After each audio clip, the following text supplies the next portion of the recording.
You might have seen some announcements in the last few months and even some videos from creators talking about the new YouTube or the new features and new changes and how YouTube is working differently now than it used to. I want to tell you what you need to know as a business owner on YouTube in 2025 so that you can take advantage of the new quote unquote YouTube. This is Video Brand Infusion. My name is Meredith. I'm here to help you infuse the best video marketing strategies into your business so that you can be the go-to video brand in your niche or industry and generate consistent revenue in your business. I do sometimes fall for a headline that's like new changes coming to YouTube, what you need to know. I've been seeing videos and headlines like that for the last 6 months or so.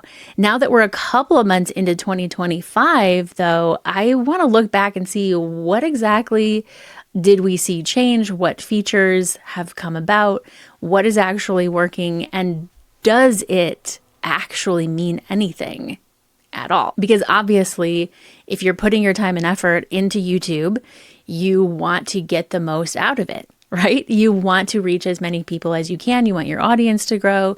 You want to generate leads. You want to generate sales. You want to generate consistent revenue. So if something changes, you want to know about it if you're using YouTube to grow your business. And you definitely don't want to get left behind in the algorithm and do tactics or trends or things that are going to do the opposite and repel your ideal audience from finding you to begin with, right? So what brought this topic up for me is recently I've been trying to watch fewer TikTok videos and do something a little bit more quiet social. So I've been scrolling Threads a little bit, and the Threads algorithm is almost like it's like so specific that kind of shows me the same thing over and over again. And it just happens to be that it shows me a lot of YouTube stuff, a lot of YouTube tips, a lot of people asking questions about YouTube. And what I keep seeing is people posting their YouTube tips, their YouTube strategies, their YouTube frameworks, and making these very blanket statements about how YouTube works and about what works on YouTube now in 2025. So, for example, I saw somebody say that intros are out, logos are out, sound effects are out, fancy backgrounds are out. Like they're like listing all of these things, and some of them, yeah, like intros with music and your animated logo, yeah, that is out. I wouldn't put any time or effort into doing that in your videos these days. But like, what do you mean your fancy background is out? You mean to tell me my background back here with my lights and my books and my candles and my wedding picture back there? You telling me like the actual space where I sit and do my work and film my videos is out? Like I'm somehow not on trend because of the space that's behind me in my videos? That doesn't make any logical sense. And the more I scroll all of these tips, like some are not wrong, they're not inaccurate, they're just not really telling the whole story. And I certainly am not going to sit here and tell you that I have the secret to growing on YouTube. It's right here. I'm going to reveal it in this video, and everyone else is wrong. But what I am going to tell you is that when you publish videos on YouTube, whether they are lives, whether they are long form content, 5 minutes, 10 minutes, 30 minutes long, or shorts, YouTube is either going to put your content in front of an audience or it's not. And the only thing you can do is look at your own analytics, your own metrics to figure out why it is or is not putting your content in front of your audience, or putting your content in front of more of the people like your audience, in front of new people. But when it comes to the new features that YouTube has actually put out there in the last few months, and some are still coming, like how long are we going to wait for this whole YouTube community thing that they talked about months ago? A lot of the big hype and excitement around the features and functions and things like that have just sort of like died down without a whole lot of hullabaloo. For example, taking a look at some of the features that YouTube announced, like the inspiration tab on YouTube. That's in your analytics. Everyone should have access to that. It gives you some ideas for what to create on your channel in terms of topics. It helps you formulate an outline. It's completely AI driven, right? But it's looking at the analytics of your channel, but then it's all AI driven. And you know what? It looks like it's AI driven. I think you could totally use the inspiration tab for what it's called, inspiration, but you still have to have your own human touch for how you create your titles, how you create your thumbnails, what you say in your videos, how you say it, in order for it to actually do well for you on your channel. Now, the caveat to that is, and of course I'm going to say this because I put together a bunch of AI tools for my members inside Video Brand Academy. The caveat is AI works great when it is specifically trained on good tactics, good strategies that work, and not just tactics and strategies that the AI thinks should work.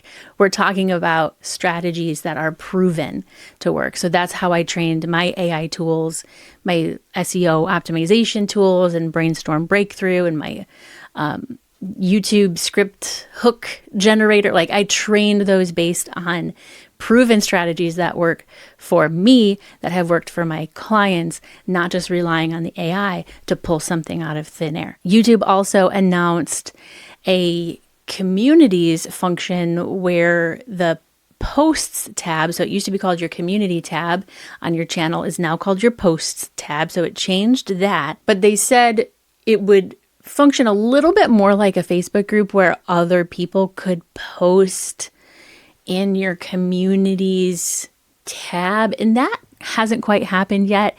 And that's actually one of the things I'm most looking forward to, because it's an aspect of YouTube that I just always wished that we had the ability to do something similar to a Facebook group, but on YouTube, and I'm still waiting for that to happen. Now, they released a lot of other features too, like hype and YouTube shopping and gifts powered by Jules.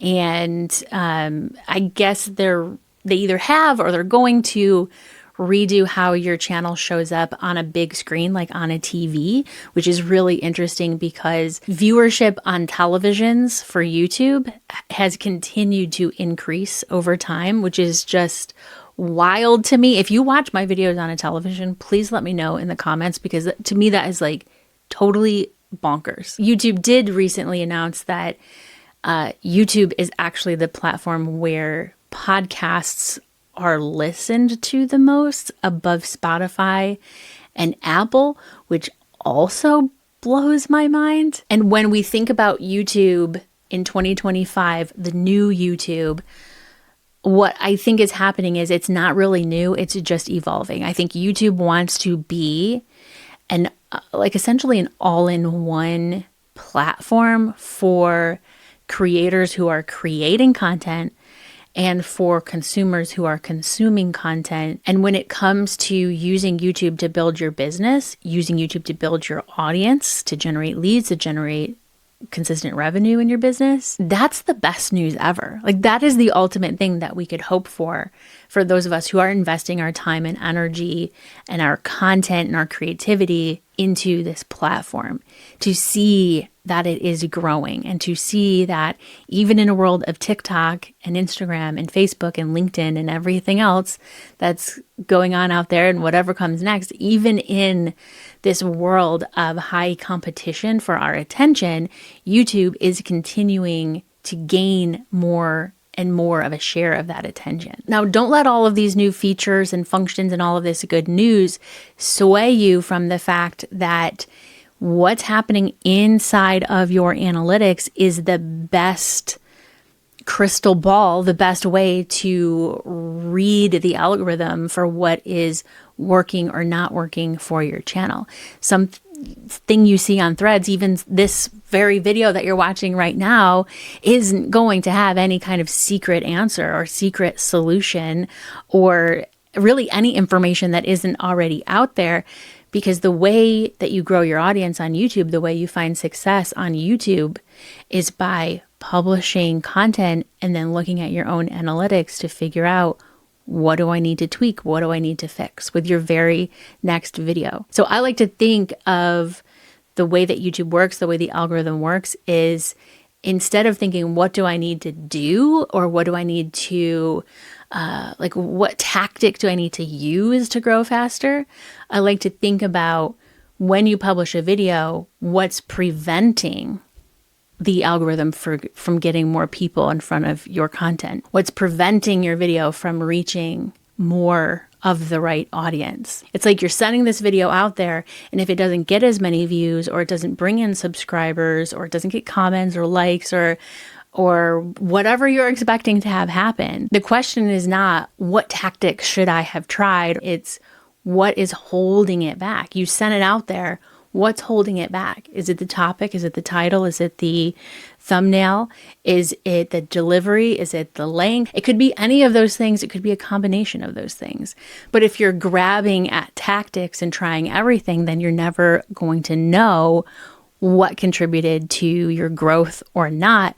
And then you're not going to know what to keep doing to move forward so that you can put less time and effort to get more results, instead of what we often see with new YouTube features, which is like, oh, good, now I have new stuff to do. Now I have to create shorts. I'm going to add this to my to-do list. And, 5-10 hours every week is taken up by a new feature that may not actually be contributing to the growth of your channel. And yes, I'm calling out shorts on that. I don't think that shorts are the best way to grow your channel if you're using YouTube as a business. I think if you go and look at your analytics, and if you look at your own daily to-do list, you might see that I'm doing an awful lot of work for not a whole lot of payoff. I think there's a huge segment of creators who can find success on YouTube doing shorts, doing only shorts, doing short form content that's made for short form viewers, and continuing to do short form content. I think that works for a segment of people. I don't think that's the best way to go for a business. If you're here to build your business, to build your email list, to generate leads and sales of your course, program, services, etc., I don't think shorts is the way to go for that, because you have to put a lot of time and effort into creating videos so that you can just put more time and effort into creating videos. Whereas long form content goes on and on and on, continues to get views down the road, continues to get leads and generate sales in your business down the road. It's a whole different algorithm. It's practically a whole different platform, shorts versus long form. Another topic I see popping up quite a bit is this idea that YouTube is pushing smaller channels. And I did notice this happening, I would say like a year and a half ago. I would notice that on my homepage, I would have videos being suggested to me from people I had never heard before and who have pretty small audiences, but the topic would be relevant to something that I was watching recently. And all that really means is keep doing what you're doing. If you have a small channel, then keep creating content that is topical to your audience. Keep crafting titles that are juicy, that people actually want to click, that actually generate some intrigue. Keep creating thumbnails that get people's attention. At the end of the day, it really doesn't matter what new features YouTube releases or how many people refer to YouTube as the new YouTube. Everything you do is always going to lead to, you have to get views in order to get any kind of result.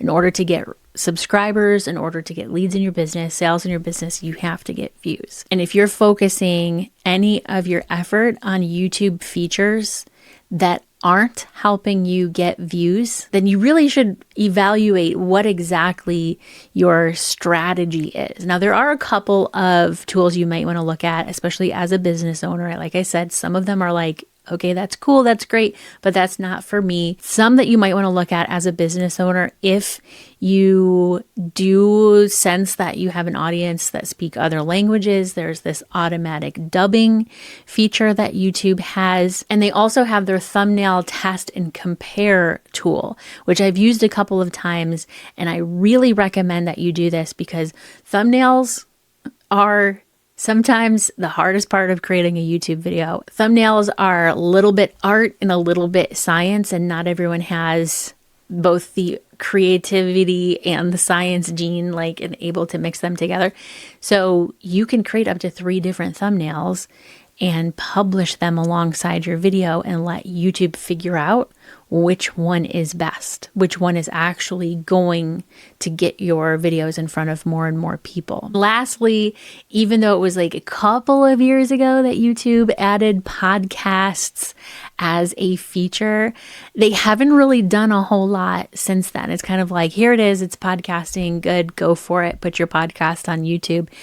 And especially with the recent announcement of how many more listens are happening on YouTube for podcasts over dedicated podcast platforms like Spotify and Apple, it's never been easier for your podcast content to be discovered. And I know that podcasting is a separate topic than just creating regular YouTube videos, but I also think that talking head podcast type videos, sitting here talking to a camera into a microphone like I'm doing right now, is probably one of the easiest, if not the easiest yet most effective, the highest payoff for the time investment strategy that you could use to grow your audience on YouTube as a business owner. It's a complete no-brainer, in my opinion. The winning strategy for YouTube is, and has always been, and will